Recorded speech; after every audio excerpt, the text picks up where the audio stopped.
Welcome to Drinks in the Library, the only library where drinks aren't just allowed, they are required. I'm your librarian host, Gigi Howard, and each episode I'll be interviewing a guest about a much-loved book that we will be pairing with a drink for you to enjoy along with us or consider for your next book club meetup. As always, stay curious and support your local library.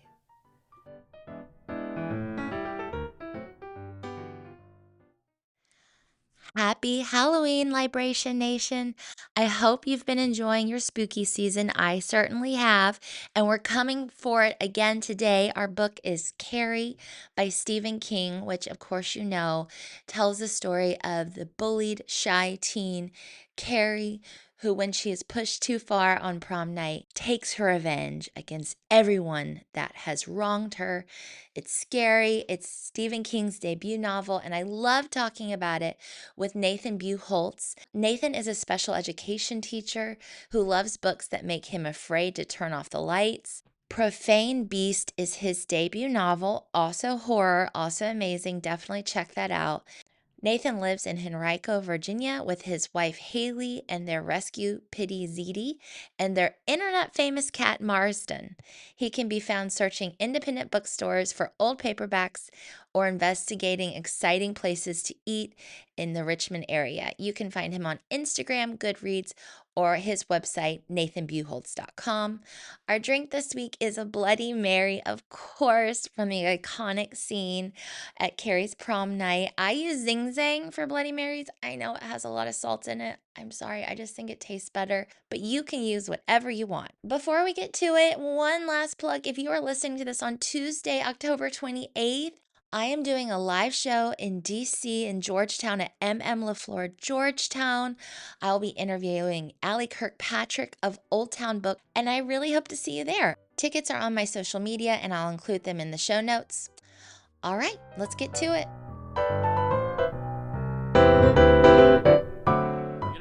Great opportunity for a bunch of people to find community. And I'm wondering if because of some changes in the way the internet is distributing material, like how dominant Amazon is in the field, as well as with AI, that the solution is going to be going out and talking to people you live near again. Mm-hmm. And that's going to have to be what a lot of folks do, both people who are really excited about reading something as well as people who want to publish or want to write things. You got to go meet people because the internet's just not quite cutting it anymore. Yes. I've said on here a couple of times, I'm like, the internet's dead. I think in a way the AI stuff is really bad for trying to find and talk to people. Yeah. Because there's so much, it could produce so much like content, and it just makes it really difficult to find some of those communities that really started a lot of the internet-based marketing. Mm-hmm. I think about Blair Witch Project, and it's just impossible to imagine a marketing campaign like that again, because there's so much noise. How is it possible to cut through it? But yeah, I don't know. I've just been thinking about that a lot as I've been going through this process of, maybe it's just like, we got to get back to going to a bookstore with 20 people and walking and going and like meeting and shaking hands and, talking about stuff you're passionate about, because all those chat forums are just 50% not real people. I know. And at what point is it going to be AI? Because I went to a really interesting talk recently about grant writing, and it was basically like, you use the AI to write the website, and then you use the AI to take the content from the website to write your grant application. And then I'm sure whoever's reading the grant application might be using... So it's just like the AI talking to AI, and it's like, maybe, I don't know if this is going to work the way we think it's going to, but... Yeah, and that makes sense for a lot of stuff, for a lot of technical things. Mm-hmm. I think art and writing is hard to have AI talking to AI about that kind of stuff. Yeah. That's just because the real reality is nobody knows why people buy books. Nobody has any idea why books are popular or why people like them. Why a book is viral. I mean, it's very, very interesting. So yeah. Okay, and so you came to talk to me. I did. That was not about AI. I'm here for it. I'm so here for that conversation. But this is our Halloween episode this year. And so what book are we doing? We are going to talk about Carrie by Stephen King, his first published book. Yeah, I learned this today in prepping for this. Yeah, it came out in 1974 and then redid as a paperback in 75. Yes. Yeah. Yeah, I remember I was reading, so I've read a lot of Stephen King. He's very unique, and there's nobody else who I think writes like him. That's a good and bad thing sometimes. But I remember reading, he had his book on writing, he talks a lot about Carrie, because that was like the first one that had commercial success. And he talks about in the morning, he had sent it off to his publisher, and he had been like, man, if I can make X amount of money, I'll buy my wife, I think it's a new typewriter. I might be getting that wrong, but it was something he wanted to buy for his wife. And he, like, by the end of the day, knew that it was going to sell enough. So he ended up getting his wife. It was a typewriter, some sort of object. Okay. Because it just like, as I said, we don't know why people like books, but this one, people recognized it immediately. And they were like, wow, yep, Stephen King. He's pretty good at writing books. He's pretty good. I'm glad you brought up his book on writing, because that's one of my personal favorites. I love, even though I'm not a writer per se, I love the creative process, and I think it's so interesting. So Yes. I'm sure you would as well. I love it also just because so much of it is memoir. It's like he's telling us about his life. And I think a lot of writing books are very much, here's the charts you fill out, here's the index cards, here's a system, and the system will produce a commercially viable book, which I think there's a place for that. But his is much more of a personal story, which I really appreciate. Like, it's a very vulnerable book. These are some things I struggled with in my process. Like, he's got a bit in there about how he was writing The Stand, and he didn't think he was going to finish The Stand, and he had to go on a walk to figure out what happens next. And I really appreciated that he was willing to share that with us. So It's very vulnerable, and he also talks about, I mean, it's almost a little comical, him just being like, I was pretty high on cocaine, like, almost to the 70s. It's fun because you'll look online for writing tips, and there are these people that they'll have I'm going to do Stephen King's writing routine. And they'll be like, I'll wake up at 7 in the morning and write for 2 hours. And it's always, you'll realize the reason he wrote so much is because he was on cocaine the entire time. Like, the thoughts were flowing really fast. And that was why he was able to produce so much in a short period of time. And he still writes a lot. He does. Yeah. But it's not quite the same volume of stuff he was putting out in the 70s, for sure. Yeah. All right. So let's talk about Carrie and you. And who were you when you found this book? I was thinking a lot about the epistolary style, which Carrie has written half and half. Half is normal narrative style, and then half is the letters and interviews of people after the fact. I was thinking about that because I was doing some writing in that style, and I was like, oh, Stephen King and epistolary, this sounds like a good idea. I should at least see what he did. And then I had a familiarity with the story beforehand, the bullied teen having a breakdown, and then the idea of having kind of supernatural powers was a cool one, for sure. And then I started reading the book, and I really found that there were two things that stuck out as reasons I loved it. The first is I'm an educator, and Stephen King was a teacher before he was a writer, and the interactions the teachers have with her, where their heart's in the right place, but at the same time they have a level of disgust or frustration with the situation, because there's only so much they can do for Carrie. And you just really feel, especially the gym teacher in the beginning scene, where they're like, oh, this is a really awful thing that's happening to this child, but also, what the heck? Like, this child's 16. Why does she not know what her period is, right? Exactly. And I'll be the woman and say it. Yes.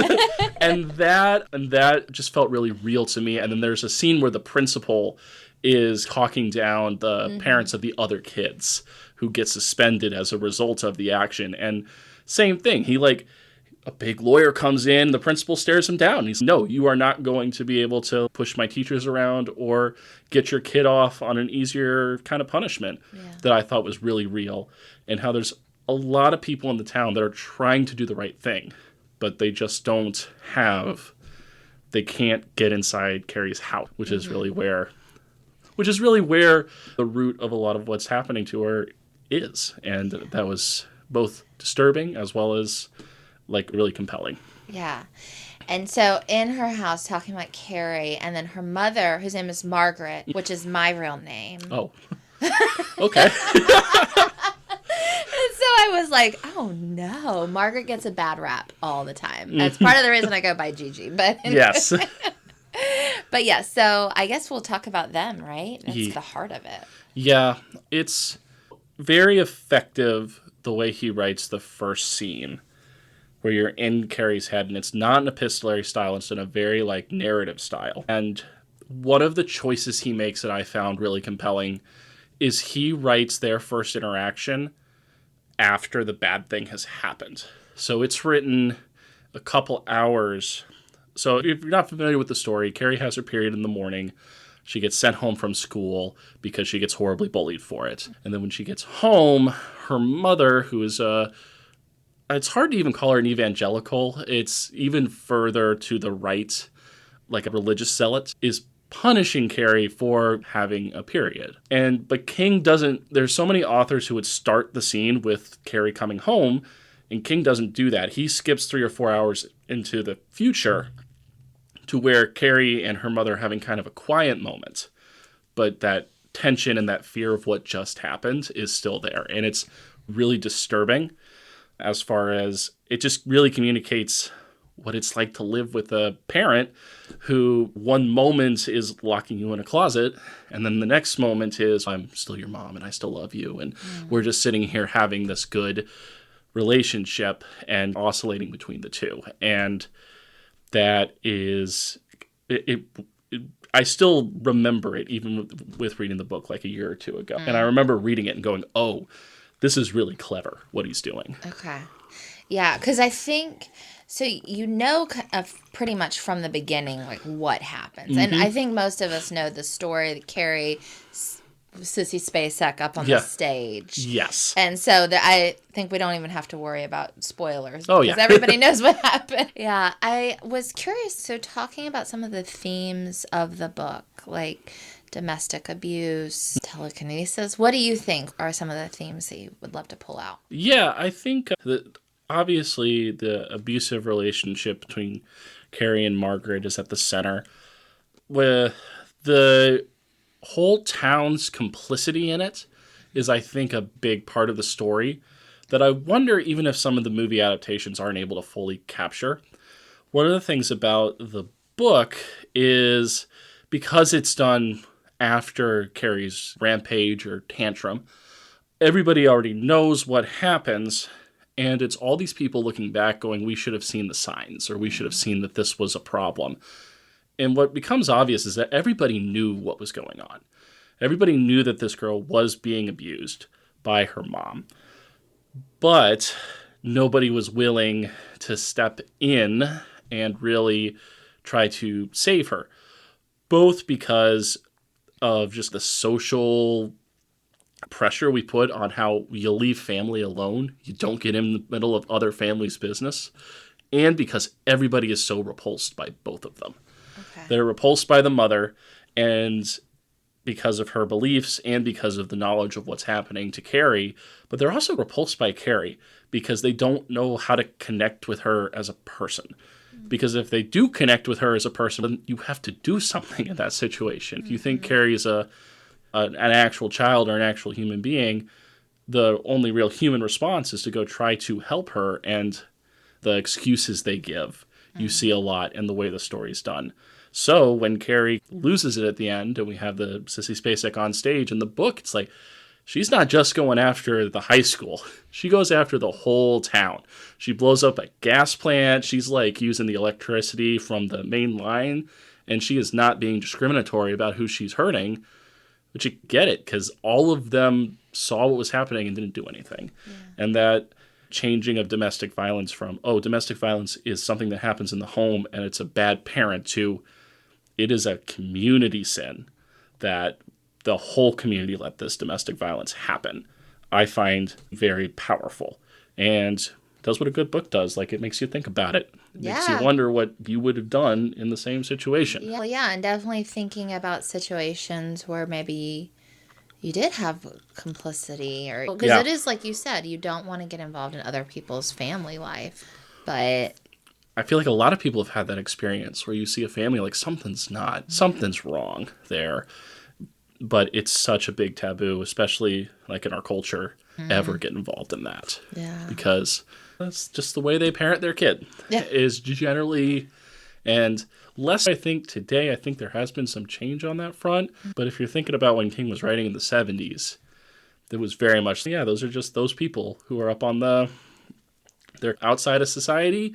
And because of those choices the parents made, the kids are not our problem in a very similar way.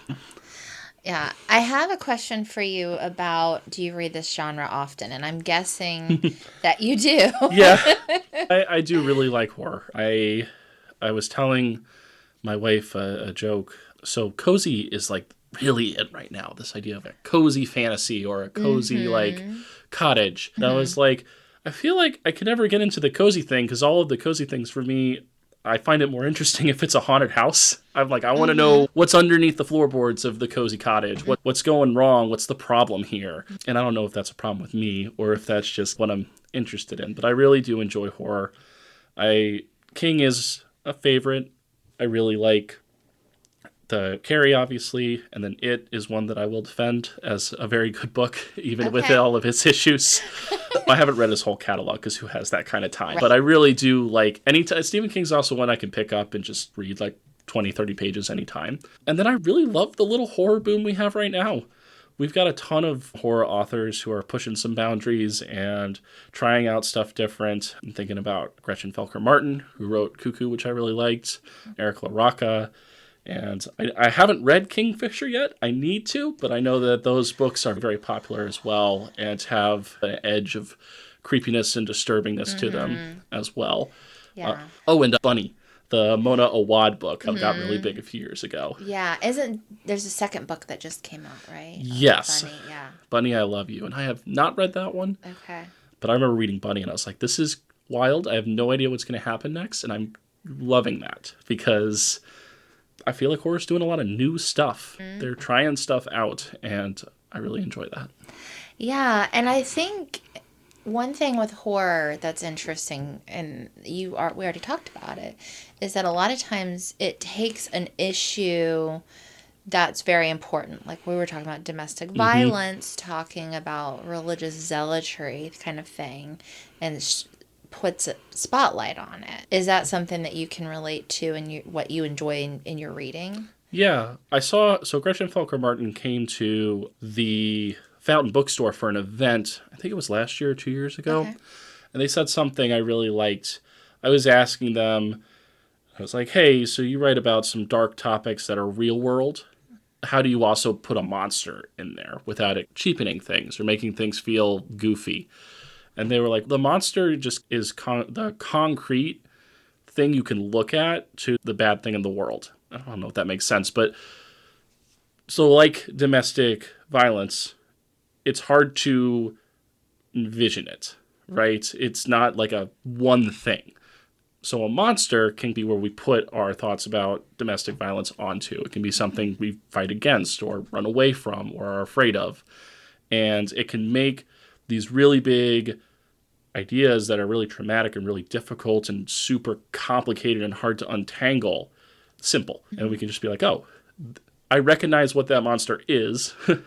That monster is a community that's ignoring domestic violence, but I don't have to like untangle all the different pieces of it. I can just look at it and be like, oh, that's frightening. That's scary. And I think that's part of what I like about a lot of the horror is it takes a real world issue and then it both separates it from us so it's not quite too close to home and gives us something to be scared of specifically as opposed to just everybody you should be scared of or everything is bad, that kind of thing. Yeah. So I don't know how much sense that made, but oh no, I agree. And I think that's something, if you're not a horror fan, I'm not, to clarify, I am very much in a partnership and a marriage with someone that loves horror.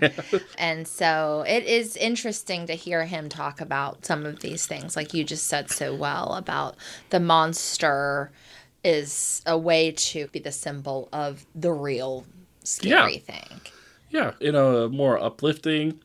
So sometimes it can make you think. I think Carrie is designed to, where it's like we got to keep thinking about how are we complicit in when domestic violence happens. But then there's also like more fun horror, where it's like, what if we just made, to take a topic, what if we just made like xenophobia a monster, and then you can kill it, like, and then you can beat it and have some closure or some catharsis in that as well. Yeah. So I think it does both, where it's like maybe it'll make you think about something, about society, or about the way you think about the world. And then sometimes it's just cool to be like, hey, what if we made this bad thing a monster you could beat and kill, as opposed to this thing that's ingrained in society and our history, and we have to attend all this work to uproot and dig it out. What if it was just a ghost and we could just banish it and then be done?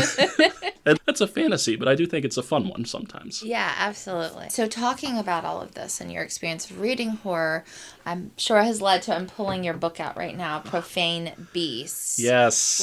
Which you gifted me here today. So I'm excited to talk about what got you here, what's the book about, what was your experience writing it, all of that. The book is a folk horror about the town I grew up in, Chesapeake. Okay. It is a cross between the old 1970s Wicker Man movie and a really popular book in 2008, 2009 called World War Z.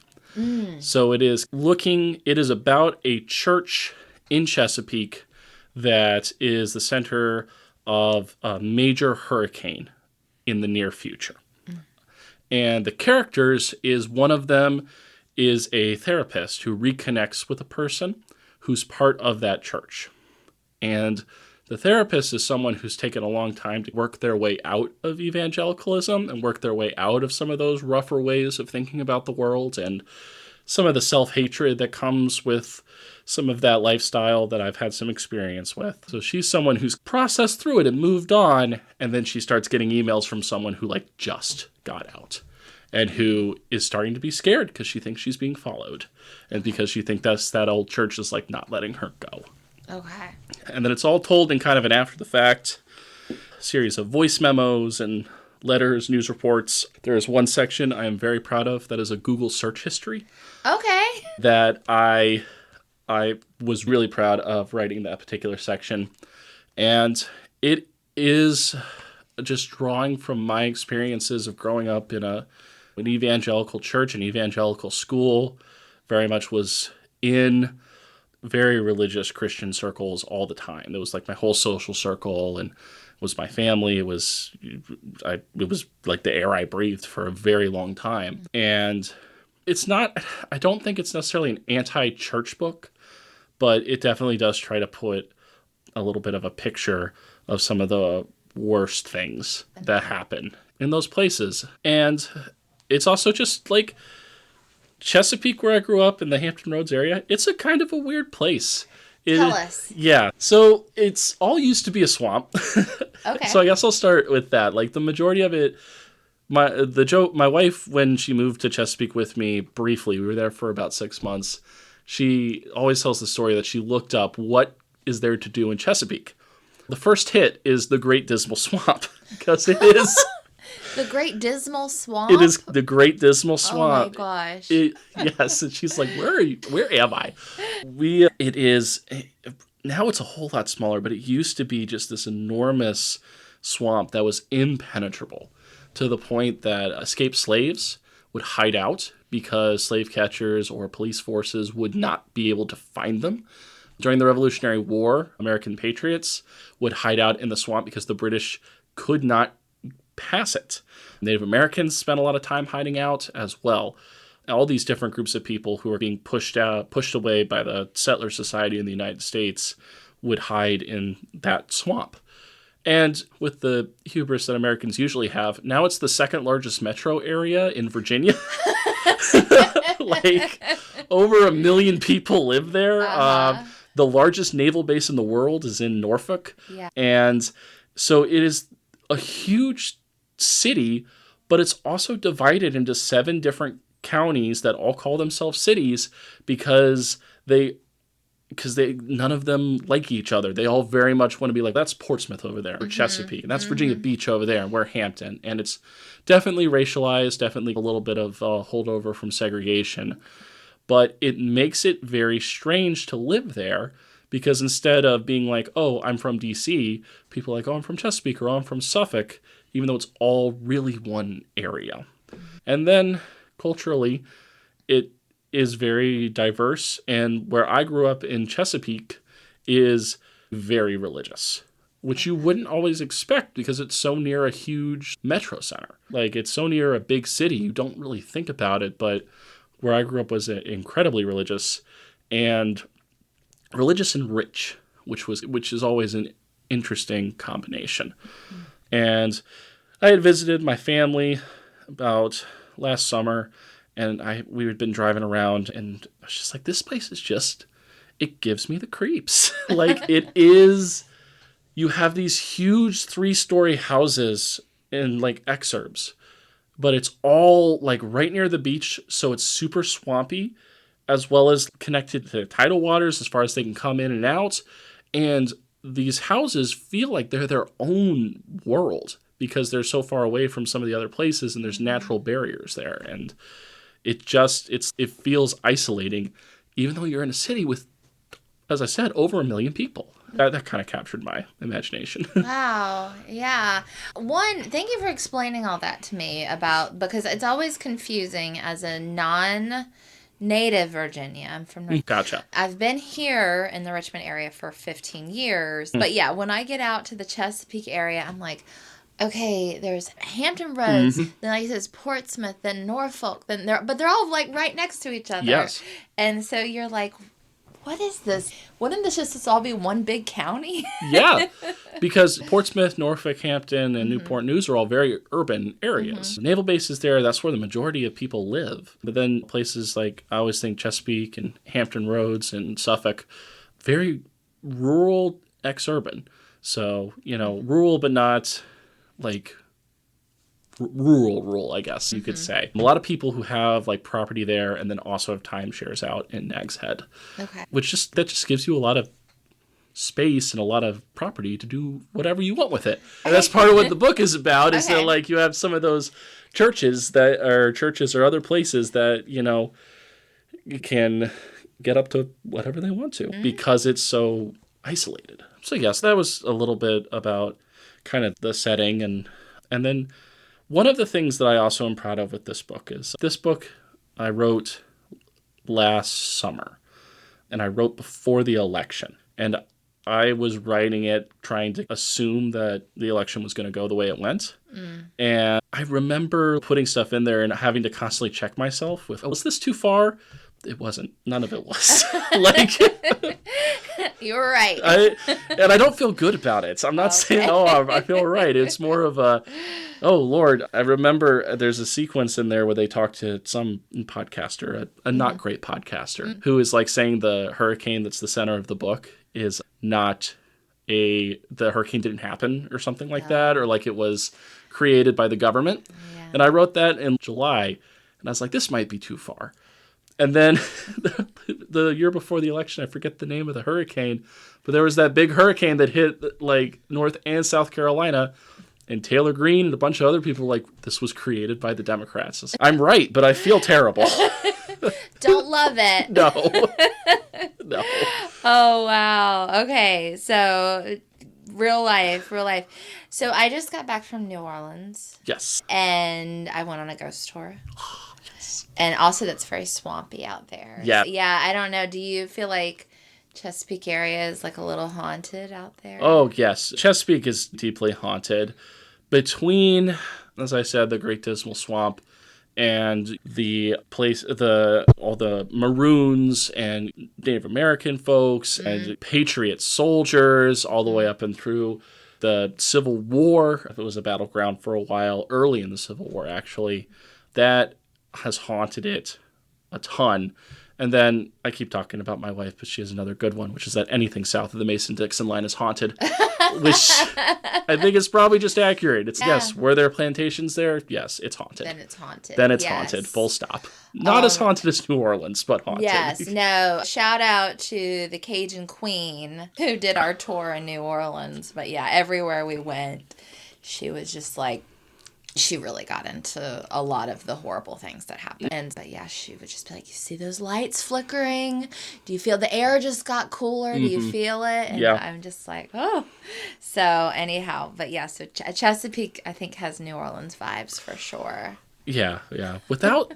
it has some without all the great culture that New Orleans has. Oh, no. Which is, I think, part of it as well, is that it has some of those, it has a history that has some similarities. Today it is suburbs, it is concrete paving over everything. New Orleans, I feel like, has a lot of desire to remember its like history and heritage, and that's become a bigger piece of the city. Chesapeake doesn't want to remember anything, ever. It would be totally happy if we all pretended history started last year. Okay. Got it. Yeah. I think you and I are on the same page, whereas you can't erase you can't erase the truth, really. No, it's still there. Still there for sure. Yeah. What was your experience like writing this book? It was, I think every book has ebbs and flows of creativity. This one was unique because it's a little shorter. I was able to write it faster than I expected. And I was much more proud of what I was producing earlier. So usually my experience with writing before this had been that I would fiddle with things forever, where I'd write a draft and then I'd go back and I'd go back and I'd go back. This was one of the first times I've had an experience where I was like, oh, okay, I think this is the way I want it pretty early on in the process. It was cathartic a lot. I left a lot of myself out in this book. We talked about vulnerability earlier. This one, I was pulling memories from different worship concerts that I had gone to, different religious events that I'd gone to, that very like raw, like jagged feeling almost of remembering some of things that were said and things I believed about myself, things that sometimes evangelicalism likes to harp on about how people are totally sinful and internalizing that to like, okay, so I am totally sinful, totally awful. There's nothing good in me that isn't created by God. And so I went to some of those spots while I was writing, which wasn't the easiest thing. And at the same time, it was also cathartic because I would be able to write from the perspective of somebody who's had a few years to get away from that, but still finds themselves drawn back in because they meet up with somebody who is going through the same thing. So it was a good exploration of some of my religious background and kind of some of my experience there that was helpful. And the book isn't necessarily happy, but I was able to find some peace in being like, okay, I put this idea out there, which I was pretty happy with. Okay. It's very hard, I understand. And yeah, it makes me sad when I hear things like that because I believe that we are all divine and God is in everything. Yeah. Which you don't have to agree with me on that, but it's just like when I hear people are like, you're so sinful. It's I am divine. I am God. I'm not perfect, but yeah. I think that there's like healthy ways to understand and integrate religion into your life, and there's a lot of unhealthy ways. Absolutely. And a lot of my experience, especially as a kid, I think, especially as like when you're a kid, things are a lot more black and white, and everything is so extreme. Everything is so important. And there's just a lot of people that took advantage of that, either to make money or because they thought they were doing the right thing or because that was what they grew up to believe. Yeah. And yeah, it leaves some scars. Leaves some scars. I'm so sorry. So you feel like this book gave you some catharsis out of that? Yeah, it felt good because I think people can either like or dislike it, but I feel like I know it's a true accounting of what my experience was. Like, I feel like there's truth in it, even if it's not your genre, or even if it's not something you totally agree with, or if you're on more of an evangelical side of things. I feel like you can both believe in a pretty conservative version of Christianity and still be able to recognize some of the things in the book. It's like, yeah, that might not have been the best, or that's a little bit of a tough thing to wrestle with, because that was really what I wanted to do. I wanted it to be genuine, and I wanted it to be true, and that was what it was like in a lot of ways.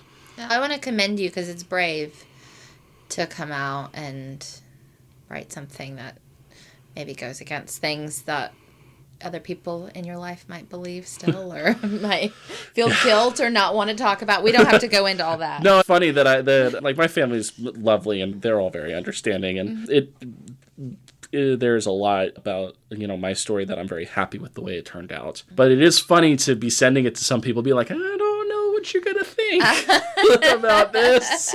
But the other thing I found is in writing is just how different people will understand different passages. I wrote this book with a pretty clear, this is what I think this means, and this is what I think happens here. Yeah. And then as more people have read it, they've gotten some very different thoughts and opinions and ideas about what happens in it. And I kind of love that. I love that it's not a lecture.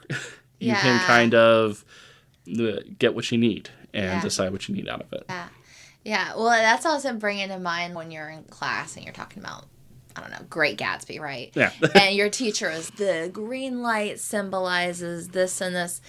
And you wonder, I think that particular example might be well documented. But I think a lot of times authors write something and the reader takes from it their own mirror and their own prism of understanding. Oh, gosh, please keep saying this. This is my number one frustration with a lot of modern genre, the fantasy, science fiction, or horror, is I feel like everybody wants to know exactly what happened. And I don't know, I like a little imagination or a little bit of wiggle room.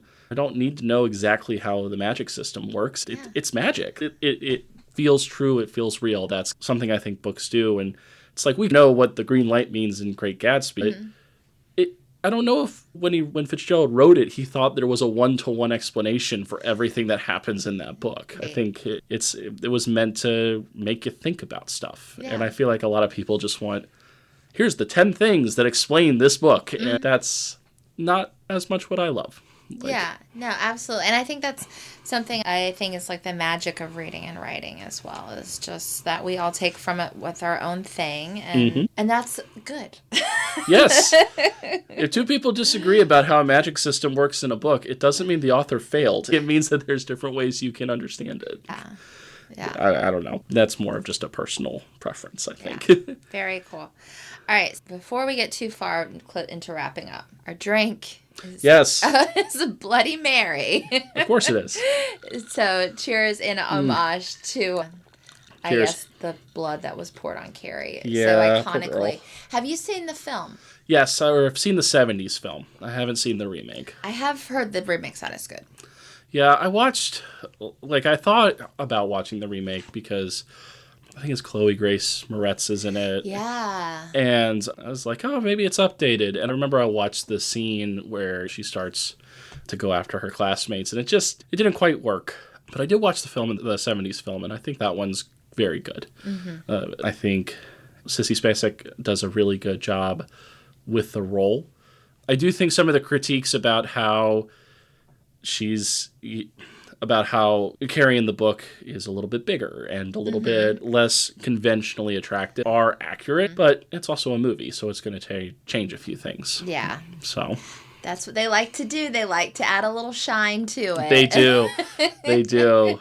And I forget the actress who plays her mom, but it's a very famous actress, if I remember correctly, who does a bunch of scene chewing and stuff, but it's the same thing where in the book, I keep coming back to this idea of repulsive. King really tries to make you feel like the town does, where we're better if we just don't interact with those people. And that's where the complicity comes in. And the movie, it's just hard. They want to put that shine on it. So you're like, I would go in there and talk to them, as opposed to the book where you definitely feel that, just stay away from me. Yeah. I did not know it was John Travolta's first film. I didn't know that either. There you go. Fast fact. I found that out today. Yes. It's wild to see him so young. Yeah, for sure. Is there anything about the book that we haven't gotten to that you were hoping we would talk about? I want to say a quick note about the ending. It is really iconic. I think the actress from the 70s film does a great job with her eyes about how you realize that something really bad is about to happen. Mm-hmm. And the book, there's a sense of momentum that really starts picking up about 100 pages in, where it's just like character after character. I should have seen the signs. And then it'll go before the event. It'll be like, I've got a bad feeling about this. That's really powerful. But one of the reasons the part of the remake I bounced off of it was Chloe Grace Moretz makes a decision to make it seem like Carrie's enjoying the final kind of action where she's killing her classmates. And when I read the book, this is another thing I think King does well, is he denies us that catharsis of being like, good for her, she's getting back at them, because she's so clearly distressed the entire time. This is not a willful taking of revenge. This is a kid having a tantrum. And because of the fact she's imbued with this telekinetic power, her tantrum looks different. But she's out of control, and this is not a good thing for anybody, especially for her. Like, she is in a space of incredible distress while all of this is happening. And it denies us the ability to be like, they deserved it, or good for her, she got the bullies. She doesn't feel good while she's doing it, and so we don't either. And I like that quite a bit. Also, just tracking with children who are victims of trauma or victims of abuse. It's even if they get that revenge, it's still not.